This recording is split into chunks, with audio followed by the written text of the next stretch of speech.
돈 들어올 구멍도 없고 살아갈 일이 막막하던 차에 베라가 이 섬에서 살겠다고 결정했다.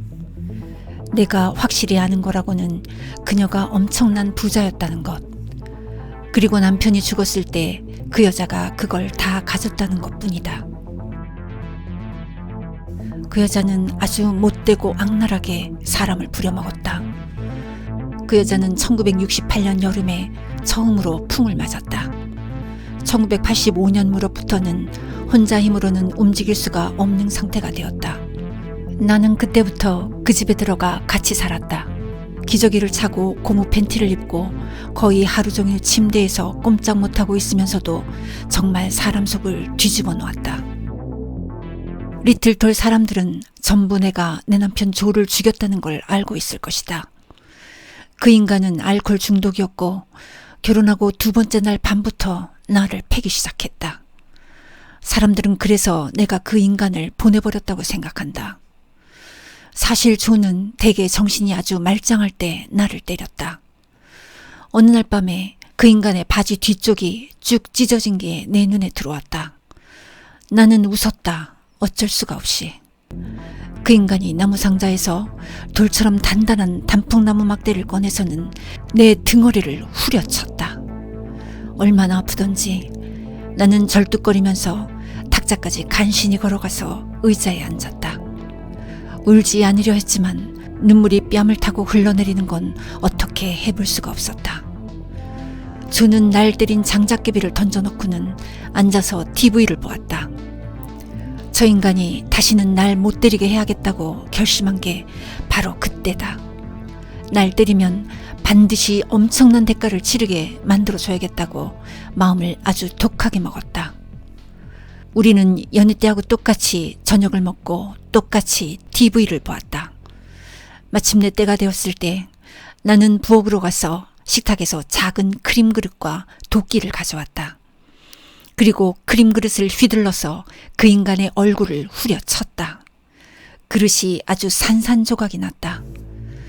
그 인간은 눈이 휘둥그레져서 피가 흐르고 있는 자기 귀에 손을 갖다 댔다. 조 세인트 조지, 앞으로는 네가 나한테 무슨 짓을 하든 2배로 돌려받을 줄 알아. 그 인간이 나를 보면서 내 말을 못 믿겠다는 듯이 희죽 웃었다. 그럼 네 년을 아주 죽여버릴 거야. 나는 그 말이 그 인간의 입에서 나오는 것과 동시에 도끼를 그 인간한테 건네줬다. 해봐.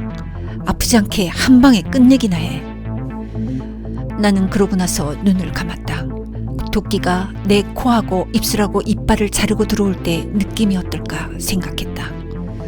눈을 떠보니 그 인간이 도끼를 의자 밑으로 치워놓았다. 아무 일 없었던 것처럼. 그 인간이 나를 때린 건 그때가 마지막이었다. 그 인간이 사실 속으로는 겁쟁이였던 것이다. 문제가 진짜로 시작된 건 셀리나가 육지에 있는 고등학교에 막 다니기 시작했을 때부터였다. 그 무렵에 그 애가 얼마나 예뻐졌는지. 그런데 그 애가 2학년에 올라가고부터 방과 후 일찍 배를 타고 돌아오지 않는 거였다.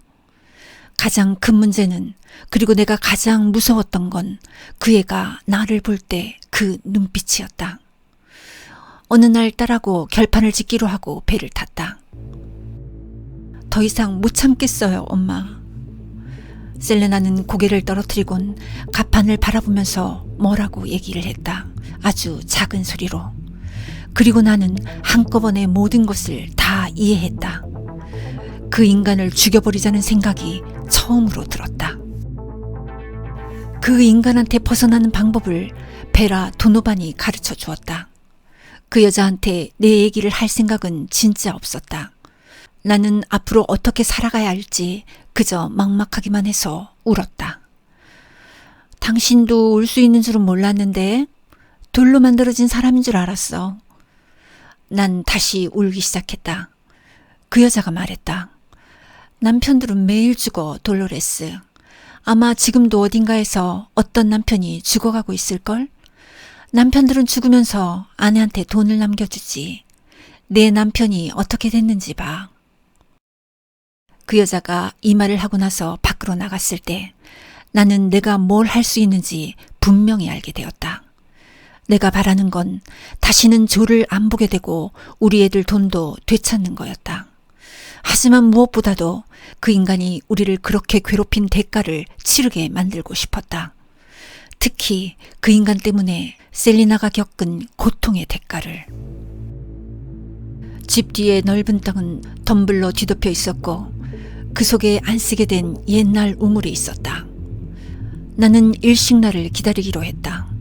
그러니까 1963년 7월 20일, 2016년 이전에 뉴 잉글랜드 북부에서 볼 수 있는 최후의 개기 일식일이다.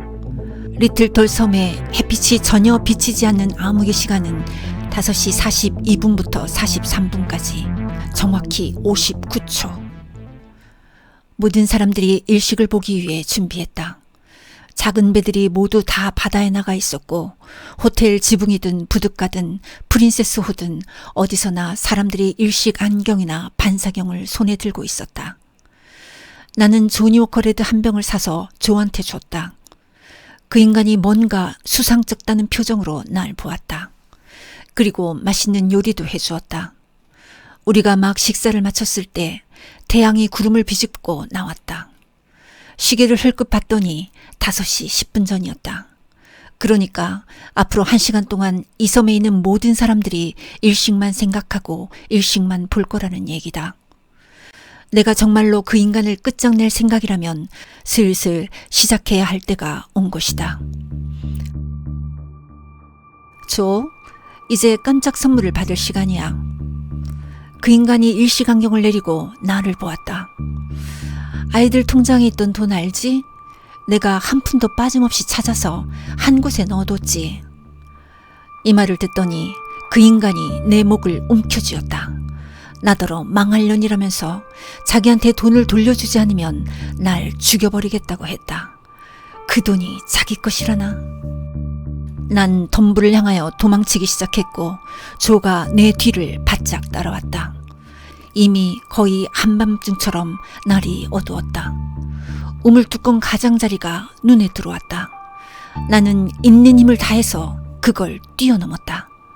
그 인간이 덫에 발이 걸린 토끼처럼 비명을 질러댔다. 뒤돌아보니 뚜껑 한가운데 커다란 구멍으로 조의 머리가 나와 있는데 그 인간은 부서진 판자 조각에 죽을 힘을 다해 매달려 있었다.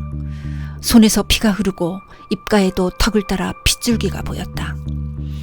그 인간은 내가 생각했던 것처럼 곧장 우물 속으로 떨어지지 않았다. 이 나쁜 년. 그 인간이 이렇게 말하고는 손톱이 파묻히도록 판자를 붙들고 몸부림을 치며 위로 올라오려고 했다. 그 인간이 붙들고 있던 판자가 그 인간의 몸무게 때문에 뚝 부러지자 아래로 떨어졌고 또 비명을 질렀다. 그 소리가 우물벽에 메아리쳤다. 나는 땅바닥에 무릎을 꿇고 앉아 이제 일이 다 끝난 건지 확인하려고 잠시 그대로 있었다. 그렇게 얼마나 시간이 흘렀는지 해가 완전히 가려져서 주위가 밤처럼 어두워졌다. 내가 손전등을 비추었을 때 그의 손이 뱀처럼 우물 속에서 기어나오더니 내 발목을 확 붙잡았다. 그 인간이 욕을 하며 숨을 몰아쉬면서 나를 계속 잡아당겼다. 그때 베라 도노반의 목소리가 들렸다. 꼴통을 부숴, 이 멍청아. 나는 우물 가장자리 땅에 박혀있던 돌을 움켜쥐고 그를 향해 힘껏 돌을 내리쳤다. 아래턱이 부서지는 소리가 들리는데 벽돌로 된 벽난로에 도자기 접시를 떨어뜨렸을 때 나는 소리 같았다. 그리고 마침내 그 인간의 모습이 사라졌다. 조는 재수없는 사고로 죽은 걸로 결론이 났다. 하지만 셀레나는, 글쎄, 내 생각에 셀레나는 지 나름대로 날 재판한 것 같다. 내가 그 인간을 죽인 이유는 돈 때문이 아니라 셀리나 때문이었다. 그런데 그 애를 그 인간한테서 지키려고 하다가 그 애의 마음을 잃어버렸다.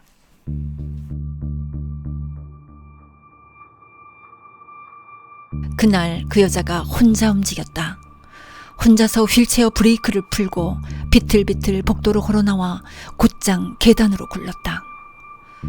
난 이제 끝내고 싶어. 도와주겠어? 나는 그 옆에 내 옆에 무릎을 꿇고 계단 위에 떨어진 손을 들어 내 가슴에 댔다. 그리고 돌로 조의 얼굴을 때렸을 때 그 소리를 생각해봤다. 벽돌로 된 벽난로에 접시가 부딪혀 산산조각 나는 소리. 내가 그 소리를 또 듣고도 미치지 않을 수 있을지. 나는 부엌으로 가서 회색 대리석 밀대를 집어들고 다시 복도로 나왔다. 나는 조금도 머뭇거릴 생각이 없었다. 조금이라도 머뭇거린다면 그 일을 절대 해내지 못할 테니까. 그런데 그럴 필요가 없었다. 그 옆에 내가 이미 혼자서 일을 다 끝내버린 것이다. 그때 우체부가 초인종을 눌렀고 그는 내 얼굴을 보고는 눈이 휘둥그레지더니 뒷걸음질 쳤다.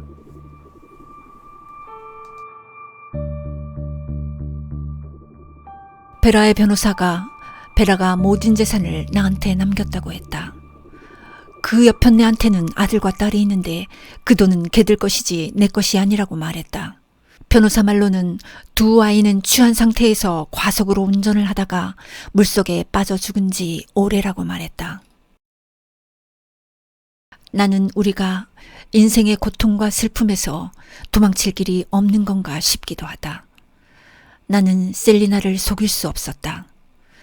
그래도 나는 내가 견딜 수 있는 걸 견디면서 이를 악물고 웃음 지을 것이다. 지금까지 계속 그래왔던 것처럼. 셀리나는 리틀톨의 그 누구도 생각하지 못한 성공을 거두었다. 아무짝에도 쓸모없는 걔들 아버지가 그날 그런 사고를 당하지 않았다면 불가능했을 것이다. 베란의 애들은 죽었는데 내 딸이 아직도 살아있다는 사실에 잠시라도 고마운 마음을 잃어버리면 안 된다. 내가 그런 짓을 저지른 건 다 사랑 때문이었다. 자식을 사랑하는 마음, 엄마라면 당연하다. 그 사랑은 이 세상에서 제일 강하고 제일 무섭다. 아이들한테 무슨 일이 생길까봐 겁에 질린 엄마만큼 지독한 여자는 이 세상에 없다.